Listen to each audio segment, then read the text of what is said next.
દારૂ ઝડપી પાડતી Chhota Udepur local crime branch IG police અધિક્ષક છોટાઉદેપુર નાઓએ સૂચના અને માર્ગદર્શન આપેલ કે દારૂબંધીના કાયદાનો કડક અમલ થાય તે મુજબ કાર્યવાહી કરવા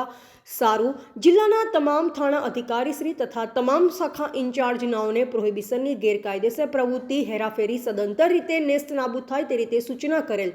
જે અનવ્ય VS Gavit police inspector local crime branch Chhota Udepur નાઓ એલસીબી સ્ટાફના પોલીસ માણસોને ખાનગી રાહે બાતમી હકીકત મેળવવા સમજ કરેલ, જે અનુસંધાને એલસીબી સ્ટાફના પોલીસ માણસો પાનવડ પોલીસ સ્ટેશન વિસ્તારમાં પેટ્રોલિંગમાં હતા, જે દરમિયાન બાતમી હકીકત આધારે કનલવા ગામે રહેતા વિજયભાઈ નરસિંહભાઈ રાઠવા નાઓ પોતાના કબજા ભોગવટાના રહેણાંક મકાનમાં ભારતીય બનાવટના વિદેશી દારૂ સંતાડી રાખેલ છે તેવી હકીકત આધારે વિજયભાઈ નરસિંહભાઈ રાઠવા નાઓ ઘરે જઈ રેડ કરી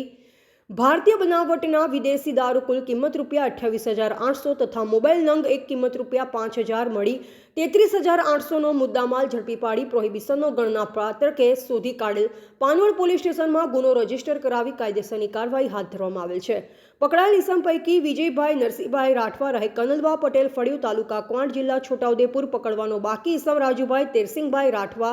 રહે અંધારકાદ તાલુકા કઠીવાડા જિલ્લા અલીરાજપુર તેમજ સંજયભાઈ કાળિયાભાઈ રાઠવા રહે ભૂમસવાડા તળવલી ફળિયું તાલુકા ક્વાંટ જિલ્લા છોટાઉદેપુર।